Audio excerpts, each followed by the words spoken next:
Hey guys, welcome to another episode of Startup Stories, a collaboration that we are doing with the Malta Startup Space and Negozju. Today we've got Jonathan with us. He's here from Buddy. Buddy is a payroll software solution and he's going to tell us all about it as well as a bit about himself and the journey so far. So welcome to the studio. Thank you, Luca. I'm very glad to be invited and I'm really looking forward to this podcast and sharing hopefully the knowledge that people who are listening will get some value out of. That's perfect. That's exactly what we want to do. You know, it's also a good opportunity for us to network a bit with the community, get to know each other. Hopefully, when things open up, we can actually meet in real life. Definitely. I think it's all about giving value to the community and everyone growing together. That's it. In fact, Buddy has some use cases which could be useful for other startups as well. Most definitely. I mean, as you said, it's a payroll software. So at the end of the day, if startups get to a stage where they are hiring people, they definitely need to use something. So hopefully we'll be able to help startups on their journey to growing into a larger business. Before we get a bit further into that, would you like to tell us a bit about you? What were you like growing up? And did you have a career in mind when you were younger? No, it's definitely. I think when I started out young, I didn't really know exactly what kind of career path I was after. I remember when I was a kid, I was interested in being a vet, and I remember taking biology as my optional in school. So I had biology and chemistry at secondary school, but it was something that you had to study for, and it wasn't really for me, you know. But luckily enough, probably in my school, there was compulsory computer studies. So I actually discovered programming at the age of 13, 14. So I think 4 and 4 would be something like that. And I literally fell in love with the concept that I can build my own things. So that's probably where I started, my love for software and whatever. What were some of the first things you tried to build? I mean, at the beginning, you're just doing basics, to be honest. So the teacher at my school, unfortunately, at the time, wasn't really that great at explaining software. But I remember very well that even at that age, I was managing to sell some little software. So we had this thing that we're doing intro letters, your program is starting in Pascal back in the day. So you would put your initials. I had put my initials on my software and my colleagues were coming. Can you do that for me? Well, here's 50 cents and we do it. And I remember that was like one of the first things. But for my O-level submission for programming, I remember I was trying to do Excel on Pascal. Don't tell me why the idea, but that was one of the first things we tried to do. Cool, interesting. So even though maybe you didn't classify yourself as an entrepreneur back then, you had the drive. Inkling, the drive, Exactly. It came naturally almost kind of thing. So obviously education is important, but do you recommend that people study computer science at university, at school, online courses, on their own? Like, how would you say is the best way to learn? It's a very difficult question. I would think it very much depends on the learning styles of people. So definitely being exposed to it early gives you opportunities. I was using computers from when I was very little. So my dad used to do video editing on Amigas. I was exposed to them, but I never knew that was a career path and an option. It never really clicked before I discovered that it could be one. So definitely the exposure will help. Being or studying at university, it will help. Doing it on your own will help. I've had employees working for me which had no knowledge of programming before. They decided one day they're going to become programmers. So even if there's someone out there who's listening and is interested, yes, you can get started at any point. You can get started at any point. If you want to put your head to it, you don't need a degree to program. But obviously there are some levels of programming which require certain technical knowledge, which is more advanced to obtain maybe from online tutorials. Okay, and before we just dive into Buddy, during your time at university, you were an active student. Yes. Did this have an impact on your life? Definitely. I remember I was a big part of inside the student media organization. I remember spending days rather than lectures. I used to be in doing student magazines. So I think it does teach you, basic skills. So we used to do all sorts of things, board meetings, getting together in a team and trying to build something out of nothing. So you used to gain skills which probably in a normal class you wouldn't be exposed to. So definitely having that extracurricular stuff definitely helps to mold you and build you into the person that you would be. So I find that, the all-nighters that we used to spend definitely came in useful in learning how to deal with people, dealing with tight deadlines, which sometimes you do have, either if you're working or especially if you're on your own. I find that interesting, in fact, because I think that personally I was studying pharmaceutical technology, and when I got into student organizations and was sitting down in these, board meetings and people taking minutes, it teaches you a bit about how a company structure is at the amateur level, maybe you could say. Definitely. No, it does play a part because you're also exposed that there are other things that you have to do. So it's not just about doing your thing, but there are administrative tasks and other things that you need to take care of.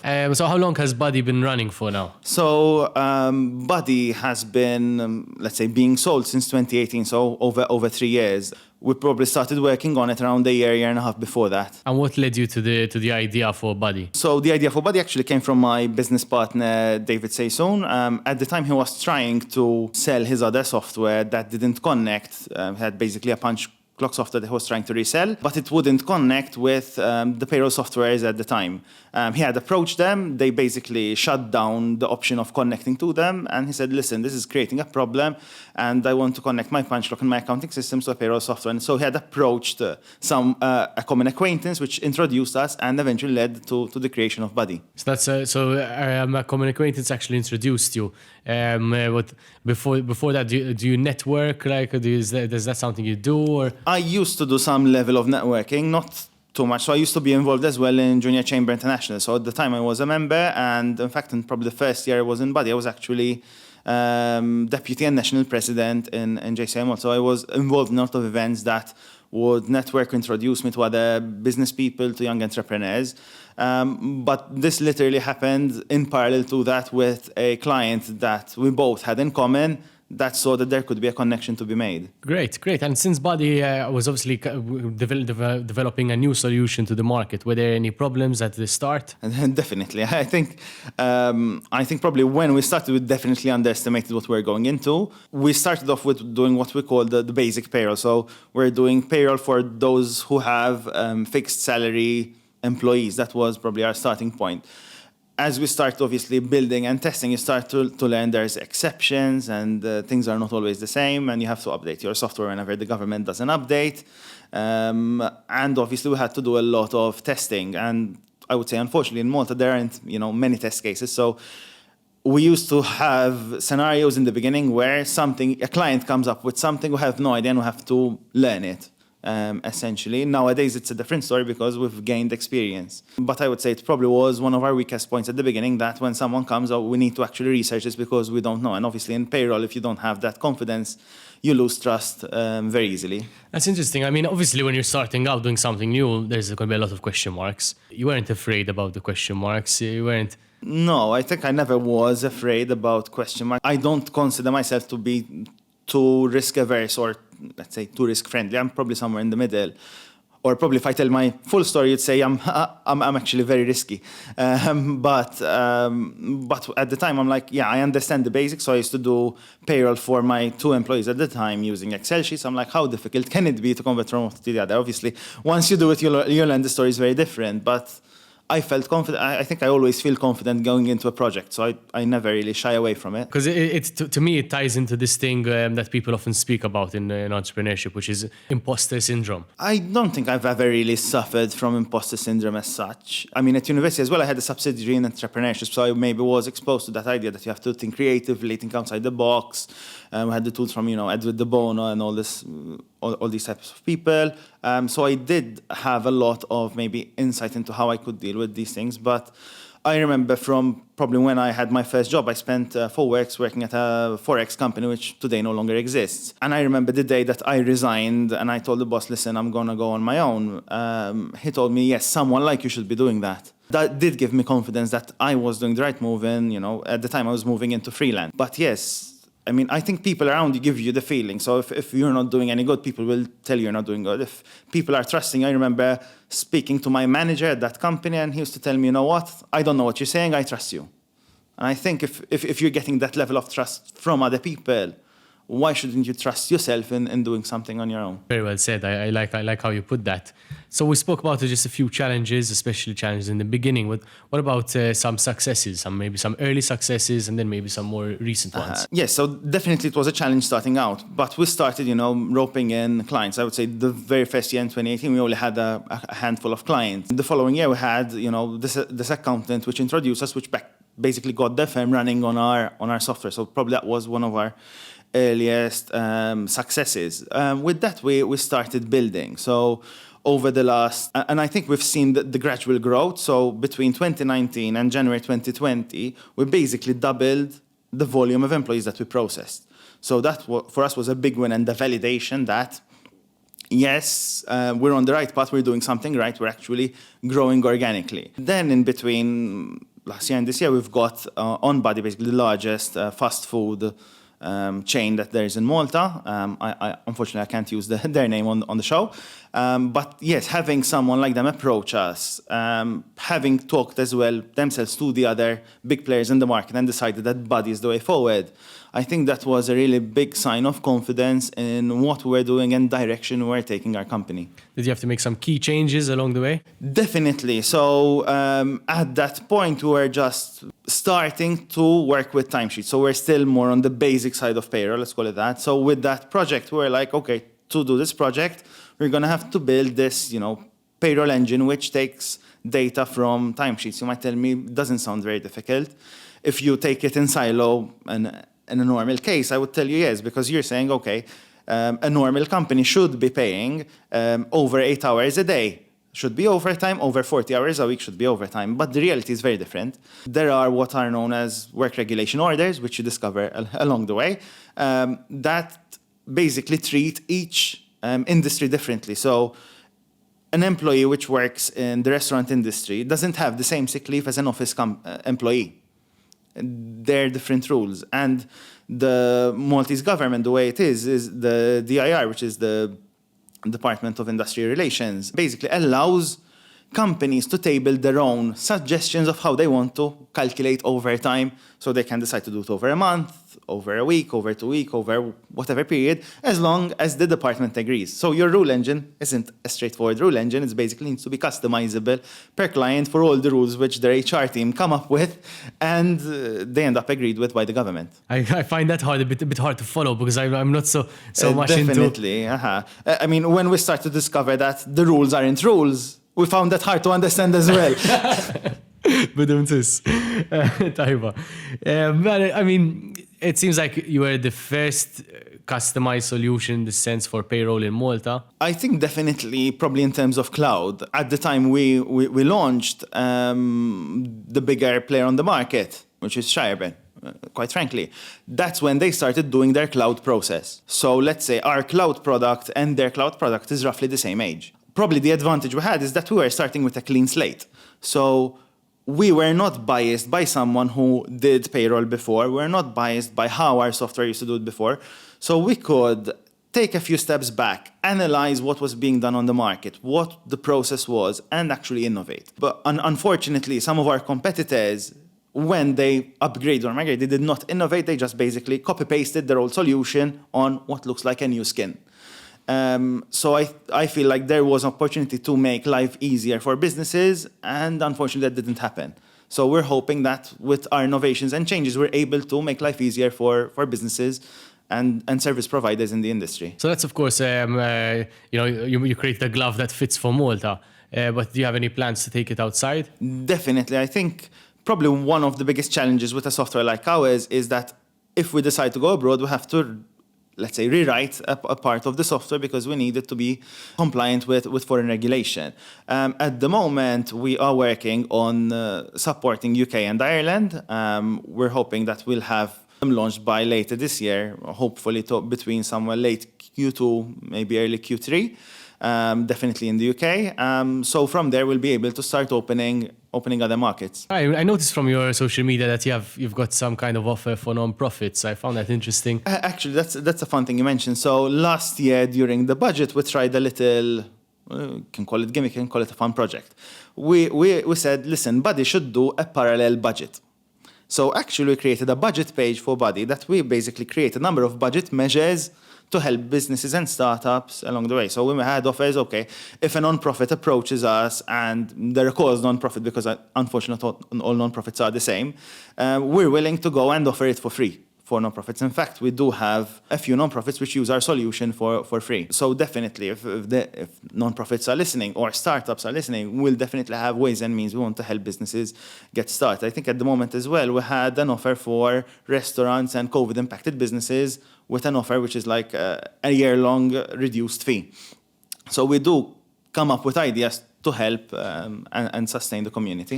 So how does it work for a small business? Do I pay a subscription on your platform? That's a very interesting question. So we probably do things differently to what most people are used to. So most people are used to paying, either buying the software outright when they're using older software that you install on a PC, or else buying licenses or number of employees that you will employ throughout the year.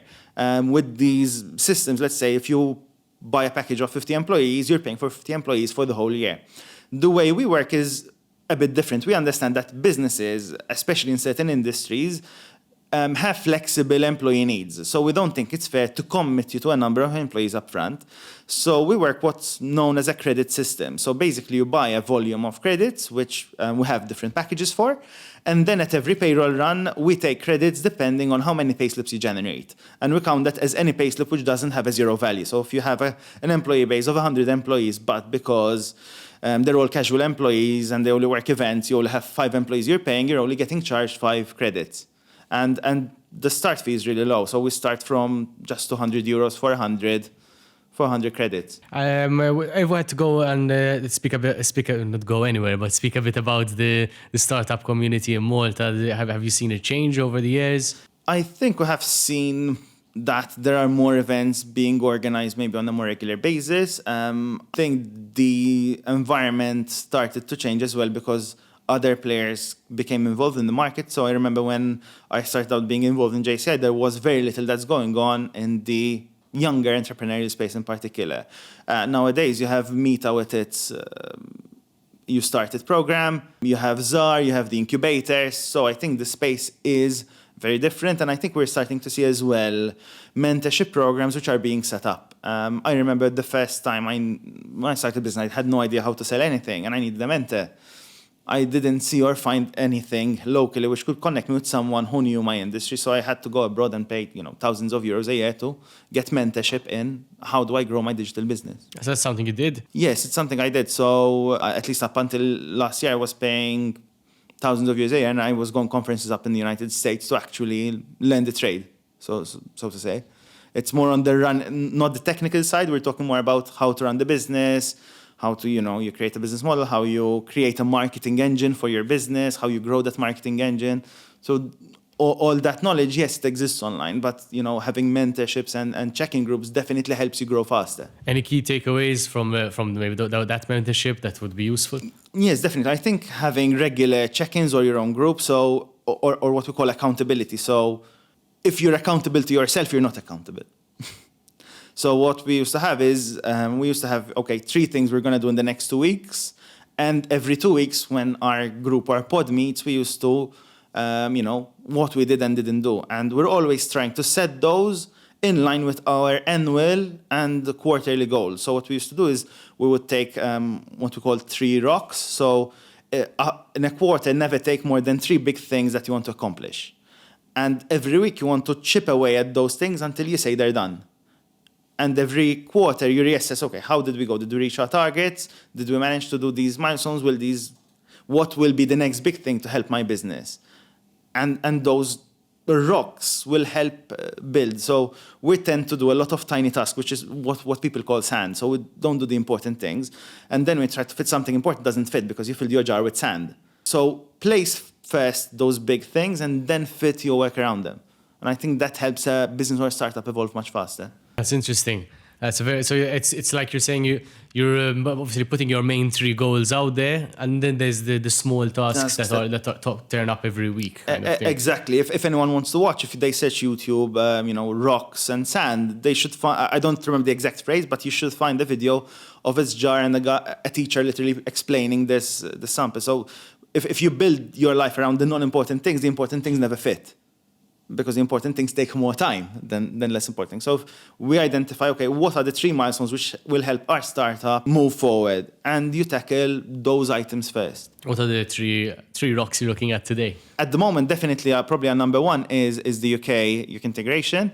One thing we've also done over the last couple of quarters was remodeling our pricing, because our pricing used to work differently. So we've also changed payment gateway. So we have like projects which we say, okay, we have this project and currently we have two things. So it's this UK integration, and we're doing some back-end related migration as we're moving everything to 100% serverless environment. So those are our biggest milestones from a technical perspective. Then obviously my business partner has his own things to make sure that the sales are going on. That's good. That's good. Is there anything that you'd like to mention that maybe I might not ask? It's a very good question. No, I think we definitely are doing a lot, but I think for anyone out there who's listening, I think it's about don't be afraid of taking risks, and sometimes you need to be ready to take the risk. If you're trying to hedge yourself too much, you will not take the risk necessary to get your ideas off the ground. Probably one of the craziest things, and I haven't mentioned it to you before, the day I decided that I was going freelance, in the same year I got married and I had a house loan. And I had less than €1,000 in the bank the day I decided it's time. So, but if I didn't do that, I would never have built enough time, money, or energy to actually do it. So it's about saying, I need to dedicate the time for this thing to grow. If you don't put the time, no one else will. So you come from a space of real self-belief, and if you believe in something, there's nothing gonna stop. I mean, yes, if I believe in something, I'm going to make time for it, because if I'm not going to, who is? And if I keep making it my side thing, it will be my side thing. Unless you decide something is coming main, focus, front and center, it never will. That's good stuff. That's good stuff. Okay, I think we can wrap up over there. It's been really great talking to you, Jonathan. Thank you again for joining us. This was another episode of Startup Stories. I hope you enjoyed that one. And we've got Jonathan here from Buddy. Obviously, if you need any support when it comes to payroll in Malta, we know who to talk to now. And thank you all for watching, and see you at the next one.